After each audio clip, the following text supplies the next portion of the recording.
क्या हमारा 100 रुपए का दाम और नेक तारीख रहती है। चलो वृंदावन चलते हैं। सती मोई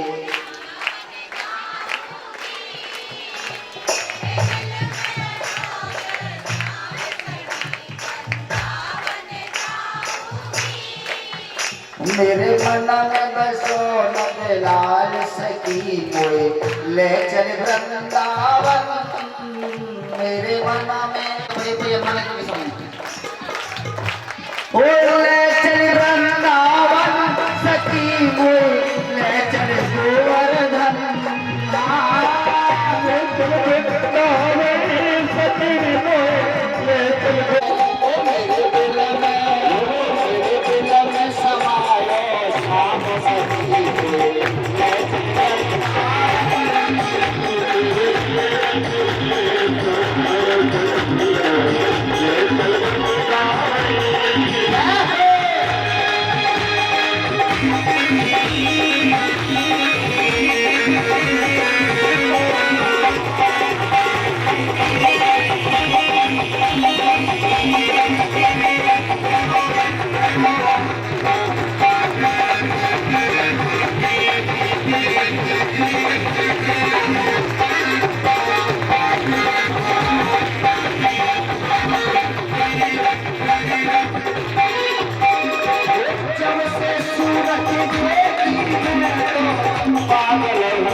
हो जाऊं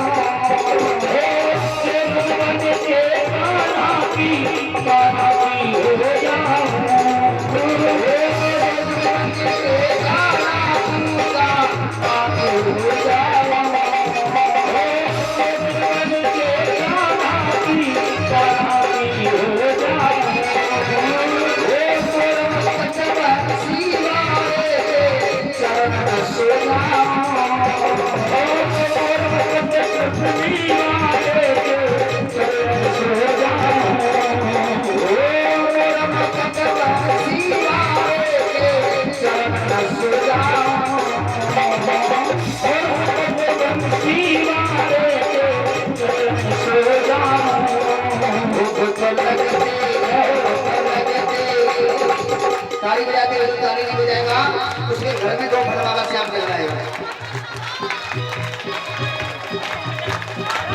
जो बजाएगा ना उसके लगेगा ऊपर लगते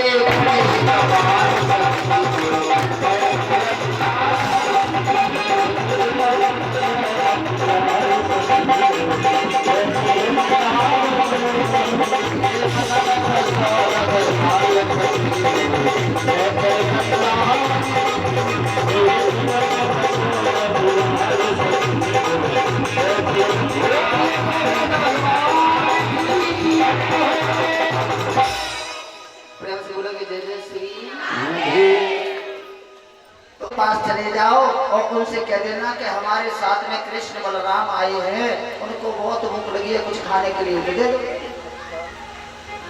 लेकिन जो 14 ब्राह्मण थे ना, उन्हें अपने ऊपर बहुत ही अहंकार था, घमंड था। बात इस बात का नहीं था कि वो पैसे वाले थे, बात इस बात का नहीं था कि वो बहुत सुंदर थे, बात इस बात का नहीं था, उन्हें केवल किस बात में कि हमसे ज्यादा कोई तपस्वी नहीं है।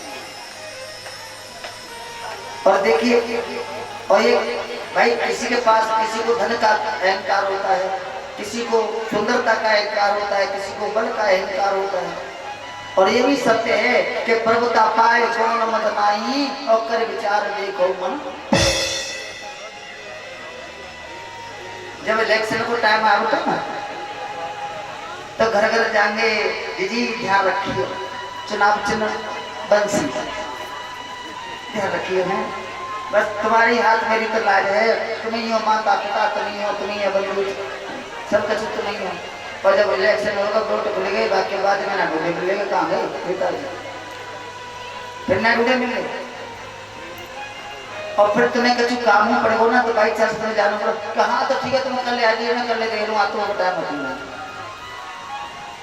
ये सत्य है कि प्रभुता पाए कौन बदनाई कर विचार देखो, ये सत्य है, गलत नहीं है। तो आज जो 14 नाम के जो ब्राह्मण थे ना, वो हमेशा यज्ञ में रहते थे, नित्य प्रति उनका काम क्या था, यज्ञ करना।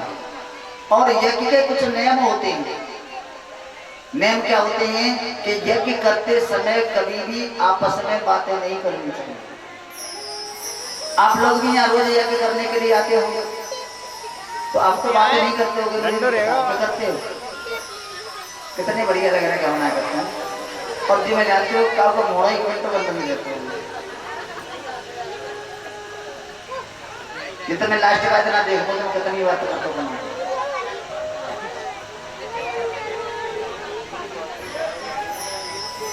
जब भागवत सुने हुए में तनी बात करते तो यज्ञ में तो रिया छुट्टी में होती। प्रेम से बोलो जय जय श्री। आज उन्हें अहंकार, वो यज्ञ करते थे, लेकिन यज्ञ के नियम क्या थे कि यज्ञ करने के लिए अगर यज्ञ कुंड पे बैठ गए तो न तो वो उठते थे और न वे बोलते थे। फिर जब तक यज्ञ समाप्त नहीं हो जाता था तब तक न वो बोल सकते थे न वहां से उठ सकते थे। ये नियम था उनका।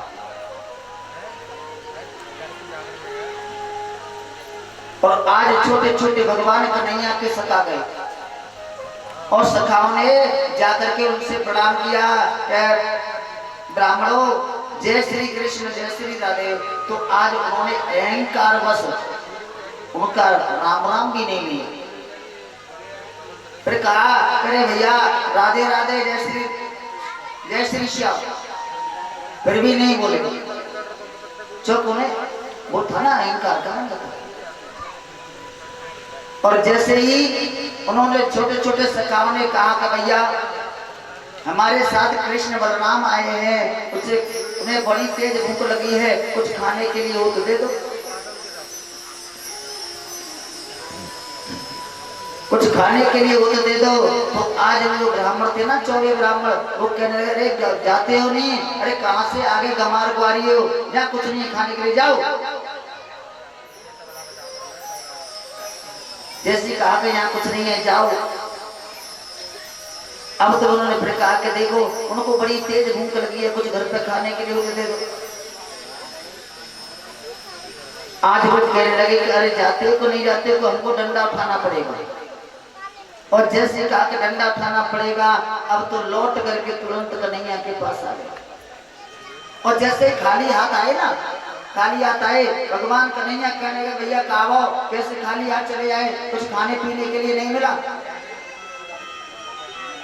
आज छोटे छोटे सगा कहने लाला एक बात बता, अगर तुमको हमारी बेइज्जती करनी है तो तुमको अकेले में हमें खूब पीट ले और खूब जूता मार ले, कोई फर्क ना पड़ता, चुप तू हमारा मित्र है।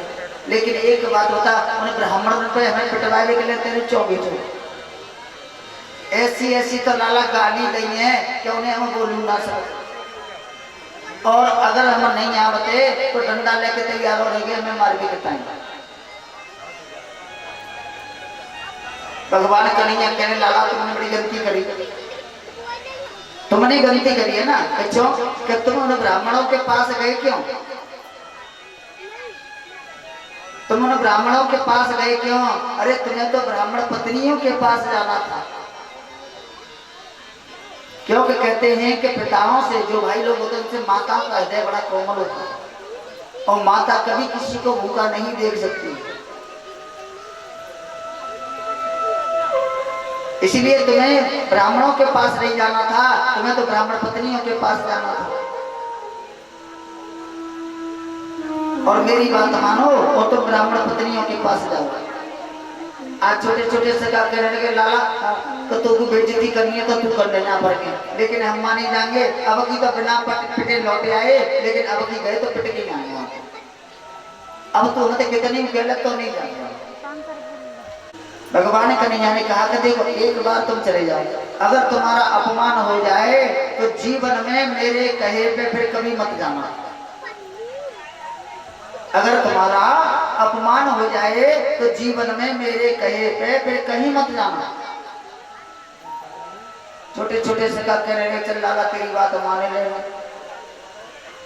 आज गए और देखिए जो ब्राह्मण है ना 24 वो तो यज्ञ कर रहे हैं बैठे बैठे, लेकिन मैंने यज्ञ के नियम क्या बताए कि न तो उठ सकते हैं न बोल सकते हैं। और आज जैसे ही उन्होंने देखा कि ये ग्वाल वाल भजा गए, अब मन ही मन में क्रोध तो उनको बहुत आ रहा है, लेकिन करने का असमर्थ है, न उठ सकते हैं और न बोल सकते। आज वो छोटे छोटे से का सीधे ब्राह्मण पत्नियों के पास गए, सीधे ब्राह्मण पत्नियों के पास रहे और वहां जाकर के उन्होंने देवियों को प्रणाम किया और हाथ जोड़ के कहने लगे कि हमारे साथ में कृष्ण बलराम आए हैं, कृष्ण बलराम आए हैं और घर पे कोई भोजन प्रसादी हो तो दे दो, उनको बड़ी भूख लगी है। और जैसे ही ब्राह्मण पत्नियों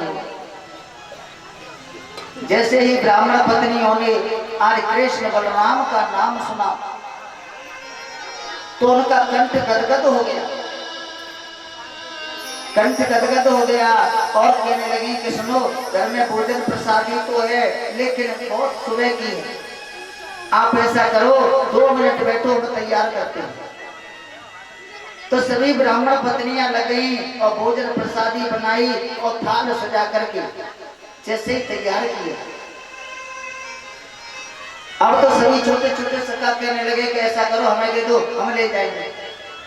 तो आज देखिए ब्राह्मण पत्नियों ने कैसा सुंदर जवाब दिया और कहा कि अगर आपकी अनुमति हो, अगर आपकी अनुमति हो तो क्या हम भी तुम्हारे साथ चले। आज छोटे छोटे से क्या कहने लगे, देखो हमें तो कोई ऐतराज नहीं है, लेकिन जो तुम्हारे पति हैं सो, जो तुम्हारे पति हैं उनका क्या करोगी? वो बोली कि तो उनकी चिंता मत करो, उन्हें हम संभाल लेंगे। और आज उन्होंने क्या किया, एक हाथ पर थाली रख ली और एक हाथ से घूंघट को ऐसे पकड़ लिया, क्योंकि इधर यज्ञशाला है, यज्ञशाला में सभी ब्राह्मण पत्नियां के जो पत्नियां उनके पति बैठे बैठे यज्ञ कर रहे हैं। और उन्होंने ऐसे क्यों कर लिया मालूम है कि अगर इनकी नजर से हमारी नजर मिल गई तो नजरों के द्वारा ही हमको रोक देंगे, और जब हम नजर से नजर मिलाएंगे ही नहीं तो हमको रोक नहीं पाएंगे, और ये उठ सकते नहीं है और बोल सकते नहीं है। और जैसे ही बाल वालों के साथ में ब्राह्मण पत्नियां चलने लगी, अब तो जैसे उनके पतियों ने देखा, अब तो मन ही मन में बड़े क्रोधित हो रहे हैं और बार बार ये विचार कर रहे हैं कि हमारी तरफ देखे, लेकिन वो तो पहले से तैयारी करके आई है ना।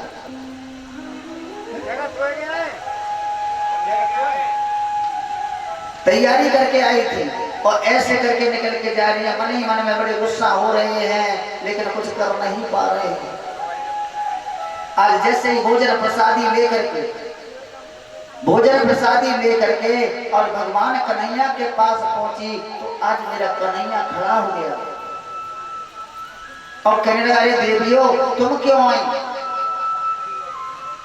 तुम क्यों आई? अरे हमारे जो छोटे छोटे सखा गए थे इन्हीं को आप दे देती। और आज सभी ब्राह्मण पत्नियां कहने लगी कि सुनो, ये तो बहुत दुर्भाग्यशाली लोग होते हैं कि साक्षात गंगा जी जिसके दरवाजे से बह रही हो फिर भी उसमें स्नान नहीं कर पाए, तो उससे ज्यादा दुर्भाग्यशाली संसार में कोई दूसरा नहीं हो सकता। और हम ऐसा होने नहीं देते, क्योंकि त्रिलोकी के नाथ हमारे दरवाजे पे आए हैं और फिर भी हम दर्शन नहीं कर पाते। ऐसा कदाप नहीं होता प्रभु।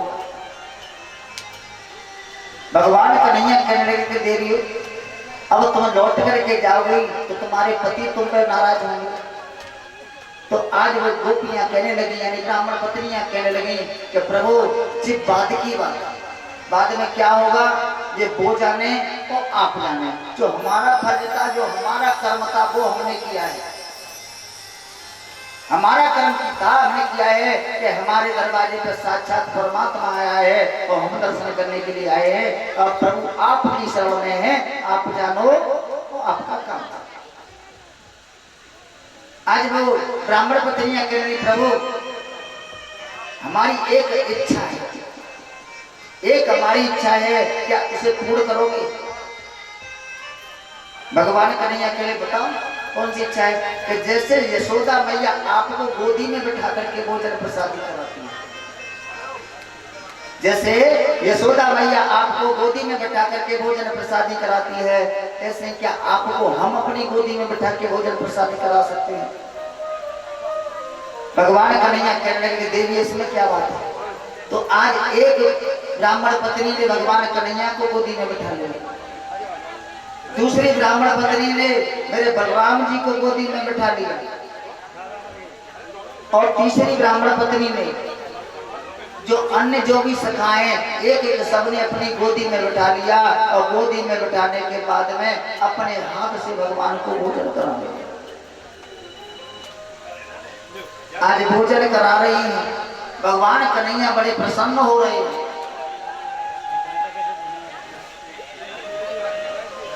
बड़े प्रसन्न हो रहे हैं, और जैसे भोजन प्रसादी पूर्ण हुई तो आज भगवान कन्हैया कहने लगे,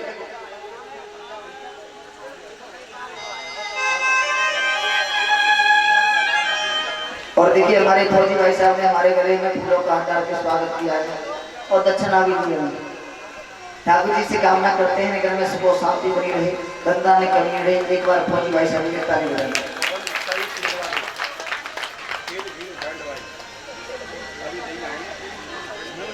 और देखिए हमारे जो पवन गुप्ता जी हैं, उन्होंने भी हमारे गले में लोटों का हाथ डाला है, और हमारे जो ठाकरे जी कहते थे तेल घी रिफाइंड वाले हैं भैया, बिना चिकनाई के पुआ से नहीं खाएंगे। और देखिए छोटे से बालक अनमोल ने भी हमारे गले में अनमोल गुप्ता ने भी हमारे गले में फूलों का डाला है। ठाकुर जी से कामना करते हैं इस बच्चे के लिए 100 कामनाएं 100 आशीर्वाद हमारे लिए। और हमारे देख कितना सुंदर नाम उमंग।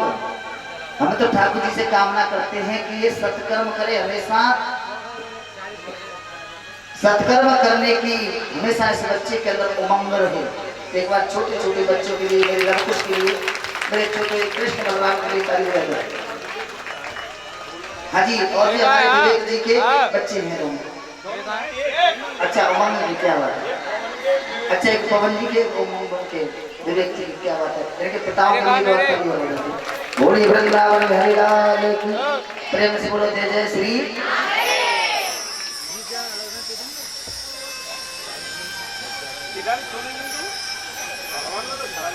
आज जैसे ही भोजन पूर्ण हुआ, भगवान कन्हैया कहने देवियों अब तुम अपने घर के लिए जाओ, तुम्हारे पति भी यज्ञ करके निवृत्त हो गए हुए, अब शाम का वक्त हो गया, हमें भी घर जाना, दूर जाना। अब तो देखो कि ब्राह्मण पत्नियां भगवान कन्हैया के हाथ जोड़ के खड़ी होगी और कहने लगी हे केशव अब हम वापस लौट के नहीं जाएंगे, अब हम वापस लौट के नहीं जाएंगे कि अगर हम वापस लौट के गए तो हमारे पति हमको घर में प्रवेश नहीं करने देंगे। अगर हम घर में लौट करके गए तो हमारे पति हमको घर में घुसने नहीं देंगे, इसलिए अब आप ही हमारा निर्णय करें, हम क्या करें, हम घर पे जा नहीं सकते।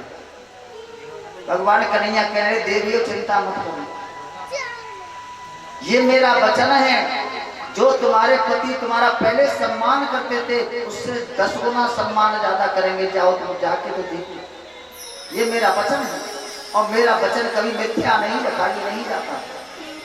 और आज जैसे ही ब्राह्मण पत्नियां अपने अपने घर पे आई तो जो उनके पति थे ना तो उनके सामने हाथ जोड़ करके खड़े हुए, हाथ जोड़ करके खड़े हो गए। और ब्राह्मण पत्नियां कहने अरे आप ये क्या कर रहे हो, हम तो आपके चरणों की दासी हैं, आप हमारे सामने हाथ जोड़ के क्यों खड़े हुए हो।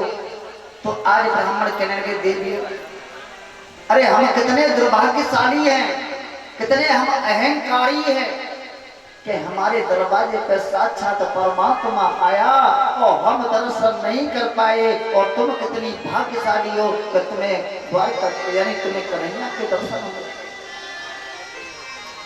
आज से आप हमारी पत्नी तो लेकिन पूजने योग्य हो, और पहले से और भी ज्यादा हमारे मन में तुम्हारी प्रति भाव है। ऐसी ऐसी लीला मेरे भगवान कन्हैया ने ब्रज में की, लेकिन नित्यपति वही चल रहा है गौचा, सुबह जाना शाम को आना, सुबह जाना शाम। गोवर्धन बनाएगा आज, कल के रात के बने बनाए धरे। अच्छा ताजी बना है किससे आज गई वैसे आने ब्रेक दे दो, कार्य की छुट्टी है। कहा कह रहा था तुमको वो नहीं तैयारी करनी।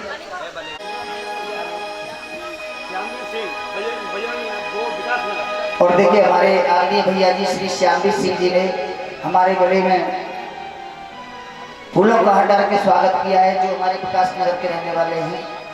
एक बार मेरी जोरदार से ताली बजा दें। ठाकुर जी से कामना करते हैं मेरे में सुख शांति बनी रहे, धन की कमी रहे, राधा रानी मेरी कन्हैया की कृपा बनी रहे। और हमारे देखिए आदरणीय भैया जी श्री राकेश यादव जी ने भी, जो राजन कुंज के निवासी हैं, उन्होंने भी हमारे गले में फूलों का डाल के स्वागत किया है। ठाकुर जी से कामना करते हैं कि इनके हमें सुख शांति में बनी रहे। एक बार जोरदार इनके लिए भी ताली से स्वागत करते हुए। और आदरणीय हमारे बड़े भाई श्री चौधरी साहब नेत्रपाल सिंह जी ने भी हमारे गले में नोटों फूलों का हार डाल करके स्वागत सम्मान किया है। ठाकुर जी से काम सहजाई गढ़ी वाले। हाँ बहुत बढ़िया बात है जी। हमारे चौधरी साहब रोडवेज से रिटायर हैं, ले लो इनके लिए भी जोरदार ताली बजा दें। और ठाकुर जी से कामना करते हैं कि हमारे चौधरी साहब के घर में सुख शांति बनी रहे, धन धान की कमी नहीं रही।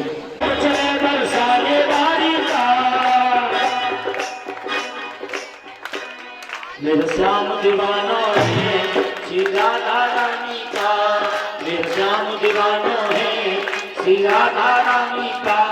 एक बार दोनों हाथ मिलाकर सभी ताली बजाते हुए, मेरा श्याम दीवाना है श्री राधा रानी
अब दोनों हाथों को उठा करके और ऊपर ही ताली बजाते हुए, ऐसे नहीं परीक्षित जी तुम का कंध उठाओगे नहीं, बरुआ आ जाओगे फिर नहीं है।